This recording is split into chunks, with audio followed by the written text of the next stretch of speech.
and welcome to A Woman's Heart. I'm Lisa Granger. Has fear ever stopped you or kept you stuck? My guest today is Dr. Nancy Meyer, and she is passionate about letting women know that they are stronger than they think. Her story of overcoming hardship, an abusive relationship, and insecurity will inspire you.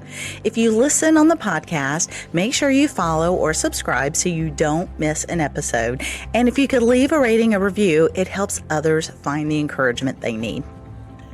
Welcome to A Woman's Heart. I'm looking forward to this conversation because there have been all sorts of little snags going on. So I am anticipating an amazing conversation with Dr. Nancy Meyer. Thanks so much for joining us, Nancy. I am so honored to be here. So excited. Yes, well, so am I. And I would say I thoroughly enjoyed the book, but there were some hard things that we're going to get into. So what I appreciated that the overarching thing was trusting in God and hope despite all of that hard stuff. And before we dive into that, I do always like to ask my guests to tell us a little bit about yourself and something fun that isn't normally in your bio so that we can all get to know you better. Well, thank you. I'm an author, coach, and speaker. And 18 years ago, I felt God tell me that I was going to write a book, speak, and wear leather pants. The leather pants was easy. Got that done. That was easy. The women's conference, a bunch of women were wearing leather pants, so that was easy. But it took me 18 years before I wrote my book. And even though I was called, I felt so mad and angry. But then I realized God hadn't revealed the story to me yet and what all he wanted me to put in the book. Yeah. And so I encourage others, even though you may feel like you've been called, the timing may not be right. Yeah. So something interesting about me is I'm a twin, actually, Oh. identical twin. Yes, I mean, we look exactly alike. Okay. Sound alike. So we changed now. We have a little bit different hairstyle and stuff like that. But yeah, so that's something a lot of people don't know. Yes, I did not realize that you were a twin. And I was going to say, a lot of times identical twins can look very much alike when they're little, but the older they get, just life and, like, as you mentioned, hairstyles, you do look a lot alike, but there's a little bit, it's easier to tell the difference the older people get sometimes. But that is kind of cool. And I know there's a special bond between twins. Yes, yes. Yes, there is. Now, I mentioned the book that you have, Defying Fear, and you mentioned that was an 18-year journey. So this is not just something that happened overnight. What were some of the things that when you first led that you thought you were going to include in the book? Or maybe something that you thought you were going to write about it, but then it turned into something different?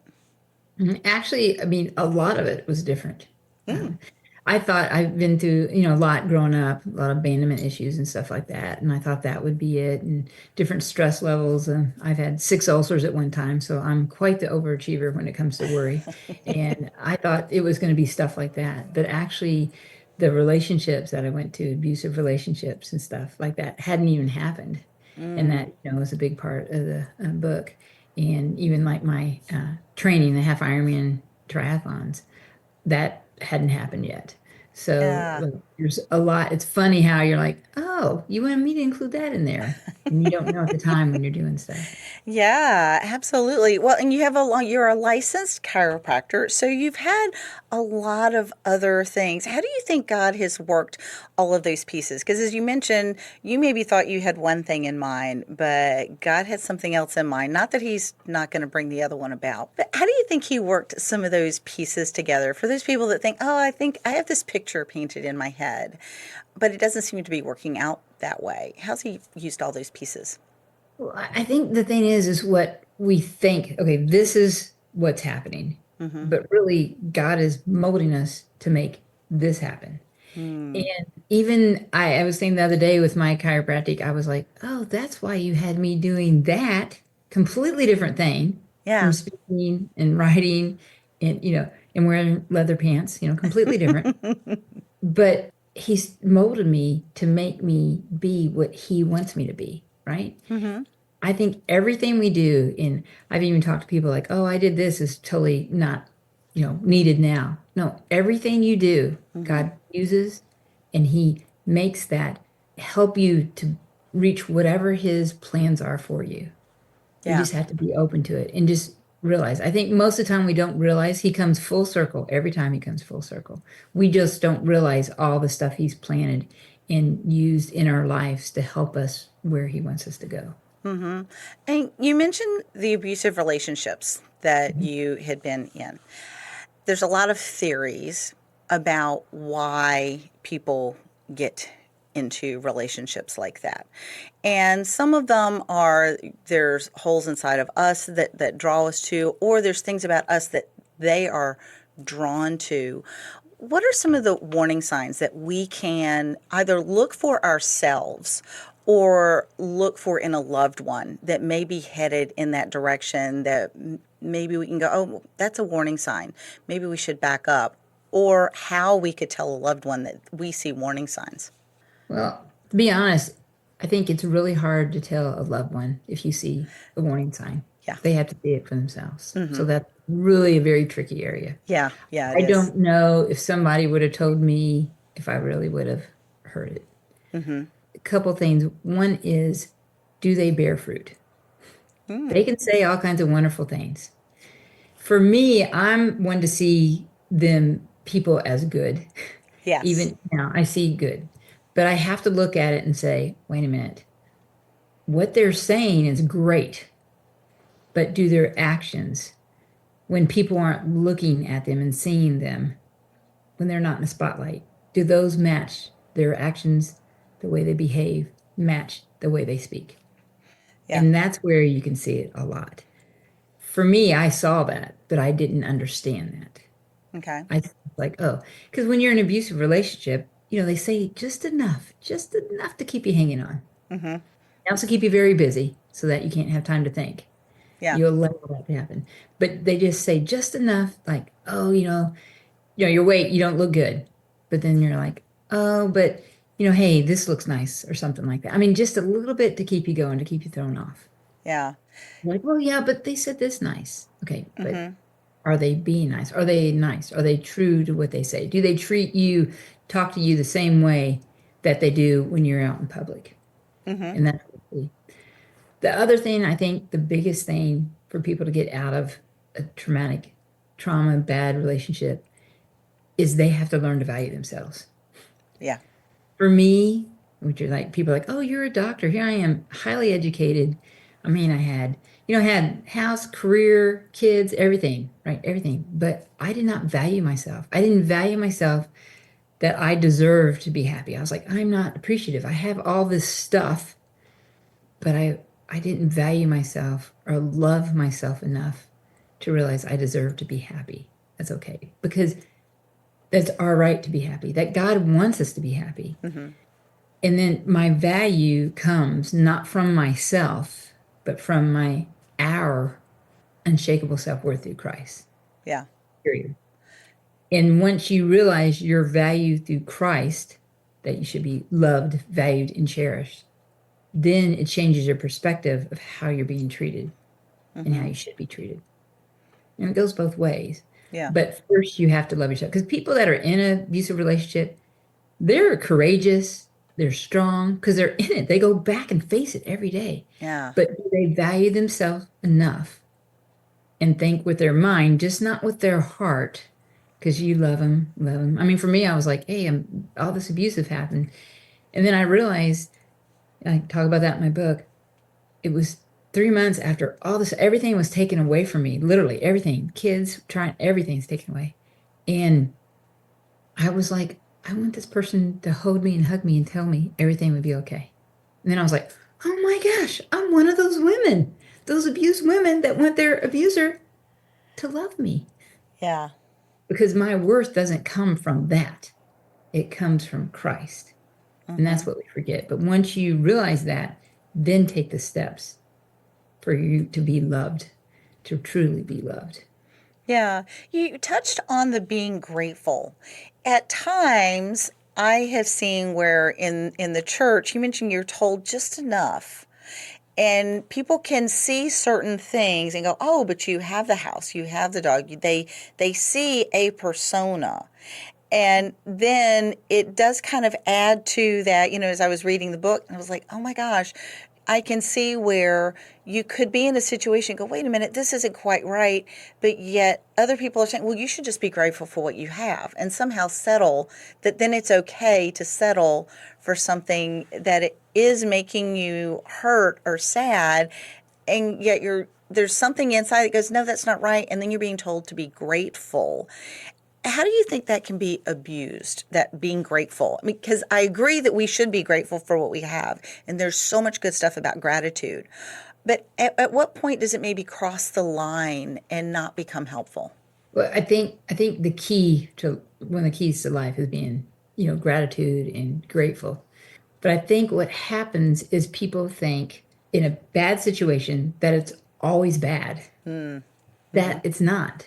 It can have, and someone even spoke, told me this too. They were saying after reading my book, they're like, I realize you said things, there's good times too. See, they Yeah. think, oh, good times, that's good. Okay, yes, you will have that, but is it still abuse? Is it still wrong? I mean, how are they doing it? Even though you might have some good times, it doesn't make that it's okay. It's not okay to be that. And I think social media, all that stuff, everything. I try to show stuff where I'm like, I'm actually having anxiety. Okay. I'm having a panic attack. This is how I handle it. Mm-hmm. Where social media, a lot of times it's all about, oh, this is great. Everything's good. Look, Yeah. look. But I think, yes, you be grateful, but what is the overall theme? What is it? I mean, I felt so lonely before. I mean, I was so lonely. And you Mm. shouldn't be lonely if you're married and with kids. I mean, you shouldn't be. Yeah. Something, it doesn't mean that that relationship may not be good, but you need to change. Something needs to change. Yeah. And I think where it's like, oh no, just keep still, be quiet, and keep going. No, Mm-hmm. no. And I find it interesting. The book is defying fear, which I wouldn't necessarily think of right off the bat for something with an abusive relationship or whatever. I would think more like strength or power. But I think that the point is that there is so much of that fear wrapped up that causes us to do what we're going to do or not do out of fear of failure, fear of success, fear of, there's so many different kinds of fears that we can that then drive these bad habits or negative habits that keep us stuck.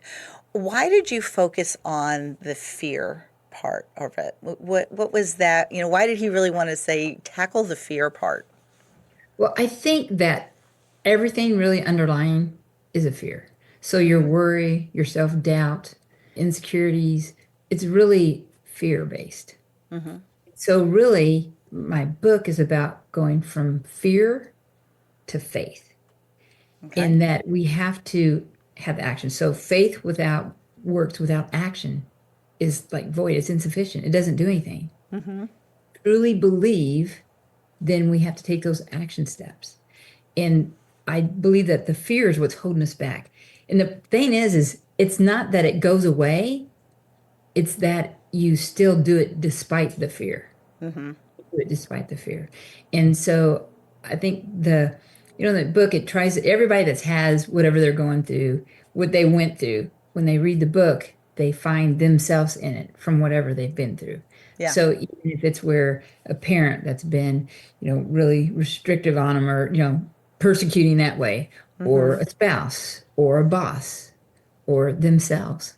I Yeah. think one of the worst things abusive comes from ourselves and Yeah. how we talk to ourselves. Yeah. But if you get over that fear with faith, that's really one of the keys. And the faith is in Jesus. Mm-hmm. I love how you pointed out in the book a couple of times, and the format is you have the story that's somewhat based on your own life and several other stories. So it's not a real person that Lila is. She's kind of a compilation, but some of the things in the book really did happen. And you talk about part of the story, of her story, and then you have a thing at the end or at the end of each chapter that kind of draws out, no, trust yourself, go ahead and investigate, lean on friends. You talk about different things in there, and you did point out one of the things was making the choice to put into action. And that was one of the things that you really stressed that I liked. And what led you to not just tell a story, but have that chapter broken up with different things at the end of each chapter. So I like, take an example from Jesus doing parables, right? He Mm-hmm. told stories. And then I have that part, the reality. So every story in there is true. It's from different, multiple different women, but every story. And then the perspective of it may not be exactly what I went through, but my Mm-hmm. perspective of similar thing that I went through with that. Yeah. And just to kind of break it down, because I think sometimes we need a little help with it as far as, okay, Mm-hmm. how can I apply this with my life? How can this help me?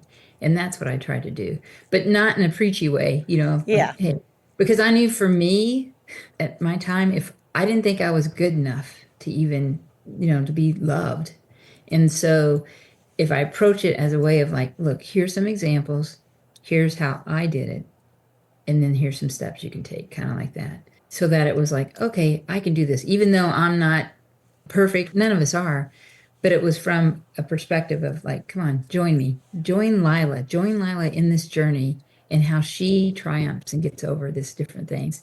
You can too. Yeah, I really did appreciate that. You also mentioned the commonality in that you don't have to have been in an abusive relationship to learn from this book. There were things that were in there with the fear and the things that hold you back, and making that choice to stand up and go, wait a minute, I'm not going to let that stand in the way anymore. So I really appreciated how anybody can gain from this. Anybody reading the book about whatever fears that they are facing. And as I mentioned earlier, there were some things in the book where you just, for me, I was heartbroken that somebody would treat somebody else that way. But that's not the overarching theme of your book. It really Right. is more of a, yes, these things are terrible, but there's still hope. You can still keep going. You can still learn from this and come out better on the other side. One of my favorite quotes, that was one of the first ones. I was like, oh, I am so writing this down, was, I think it was Shane Kazan. Coxan, I don't know how to pronounce his last name, but it said, if your heart is broken, make art with the pieces. Yes. Where did you find that quote? Do you even Well, remember? so much was God inspired. Even writing Mm-hmm. this book, I'm like, I would see something and think about it, and then boom, something else would show up exactly what I was thinking. But I think that the key is, first of all, I believe the biggest abuse comes from ourselves Yeah. and how we treat ourselves and how we talk and how Mm-hmm. we don't take care of ourselves too. Yeah. And then we're all just pieces.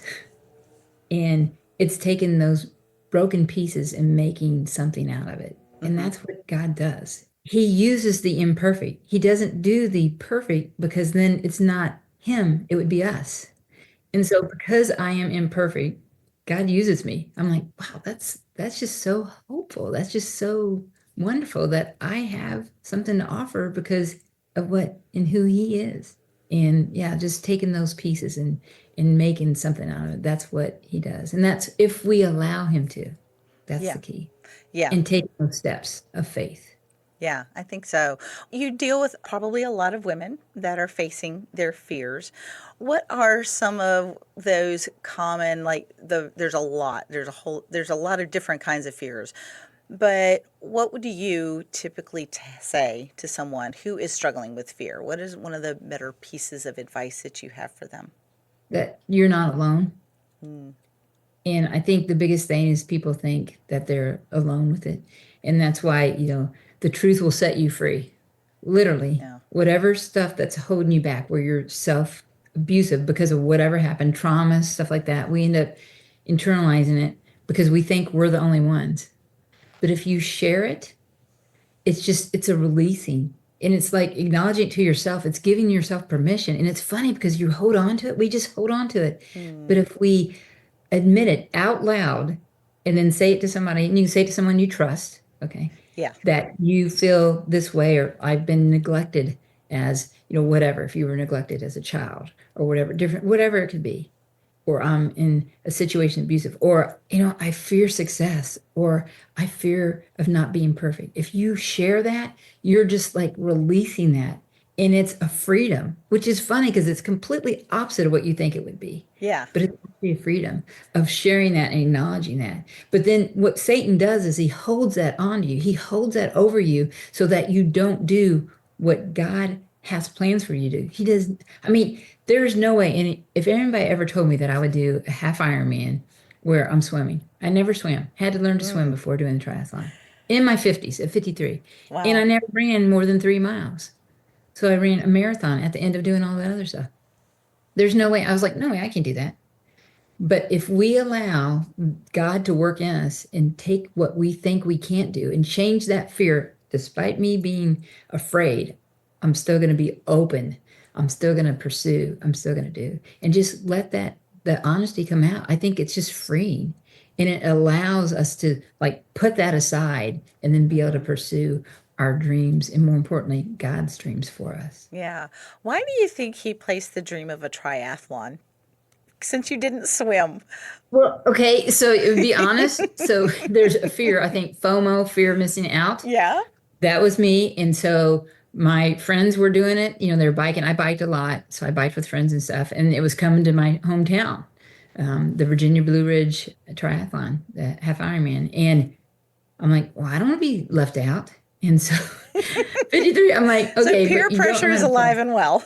Yeah, and literally I couldn't even swim halfway across the pool. So I have to share. My husband says, always tell everybody the reason why you did well is because I kept saying more swim lessons. But YouTube videos, they help. It's amazing what you can learn from them. But literally, I was doing a swim lesson, and the coach, I had a handful of swim lessons. The coach videoed me, and she shows me the video, and she's like, you're going backwards. I mean, literally, I'm swimming and going back. It was a kicking drill. I was going backwards. I mean, that's how bad I was.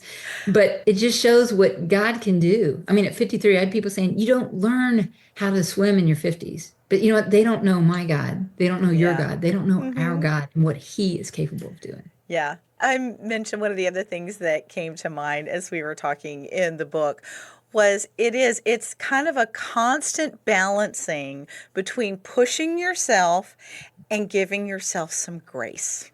Yes. And Yes. I loved that balancing act between pushing yourself to learn how to swim, but giving yourself grace that you weren't at an Olympic rate. No. And that's what I learned too. It's not the swim is really a warm up for the triathlon.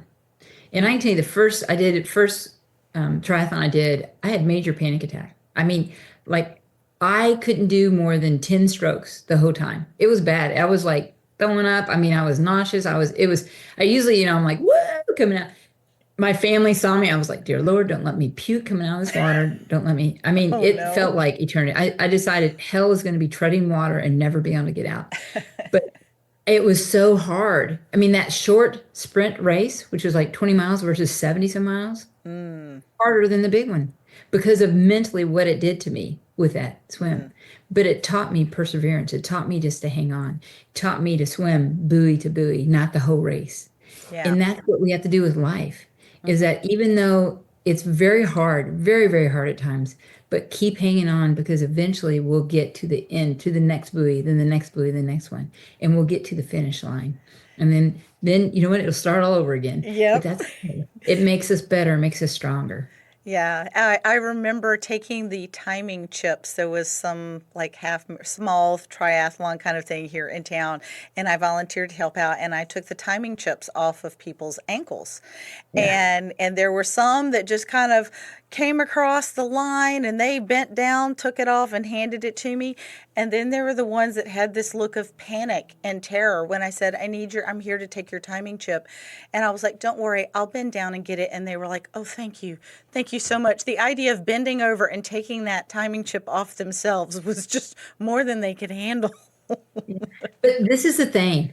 They all finish, But right? They they cross the all finish line. finished. They If did. they take you, it's like when I said, well, I can't run, or I'm like, I don't care. Do what you can do. But Yeah. they all did the same thing. Hmm. If you went faster, you worked harder because you pushed faster. But if you took longer, then you worked harder because it took you longer. Yeah, But you that's all true too. finished. And That is that's why true. we can all have whatever we do. We can do our thing that God has put on our hearts.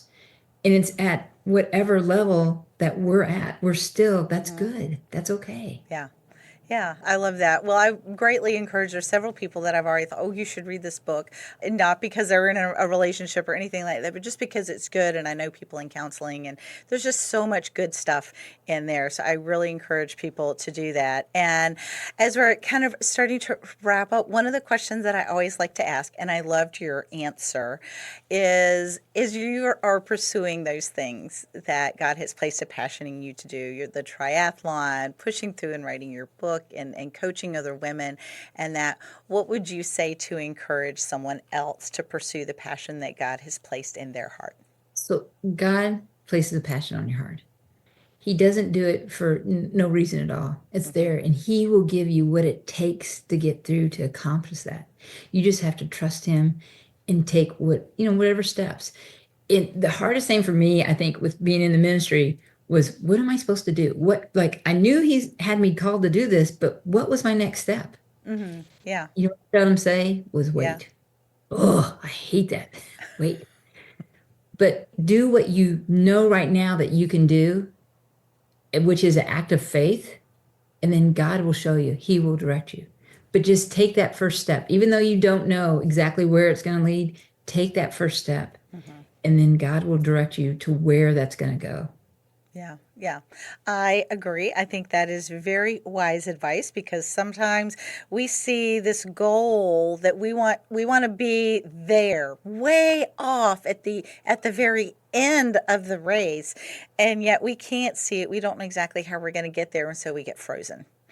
And so I do. And there have been times where, for me, I call it a brain fog or a brain scramble, when there's just so many things going on, or I also call it elephant syndrome, where I'm staring at the elephant and I'm like, I know I'm supposed to take one bite at a time, but I don't even know where to start. Uh, Exactly. is to take that pause, or deep breath, and go, okay, just really, what is the next step? Where do I start? I have like 10 things on my list, or 20 or 50 things on my list. What's the priority, and what's the next step? And that can usually, if I actually sit there and get quiet enough, something will bubble up. And even if it's just something small, it'll be, just do this. And it gives you momentum to keep going. That's right. Exactly. Yeah. Exactly. So I really like that.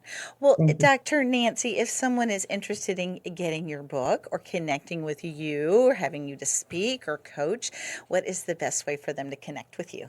One thing they can do is, if they want a list of positive affirmations, because I'm big on that, because that's a step to take too, Yeah. is they can actually text Nancy, Nancy, to 55444.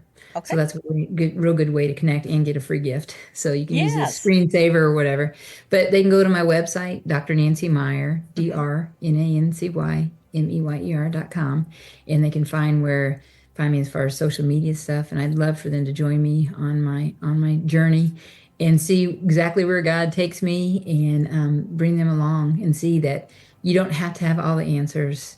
You don't have to have, a clear vision even. Yeah. You just have to take that next step. I just love that. I love to show people how to take care of themselves too. I think that's something we don't do. But I would love to see them and work with them. They can connect with me there too. Very good. Well, I am looking forward to another sunrise stretching exercise Right. on the beach. Hopefully the sun will cooperate the next That's time. right. It's a very cloudy day at the retreat, so I will look forward to doing that, to get in shape in that. But more than that, I really appreciate your taking the time to speak to us today. I know we were both having some crazy schedules, so I'm glad it worked out and you took the time to speak with us today. I really appreciate that, and I appreciate your bravery, your vulnerability, and your authenticity, just in your life and in your book. I really appreciate that. Well, thank you. I appreciate you too. Thanks so much for joining me today on A Woman's Heart. I'm Lisa Granger. I hope you felt empowered with that conversation with Dr. Nancy. Information about how to contact her is in the show notes or on my website, lisagranger.com. If you listen on the podcast, make sure you follow or subscribe so you don't miss an episode. And if you could leave a rating or review, it helps others find the encouragement they need. Until next time, have a blessed day.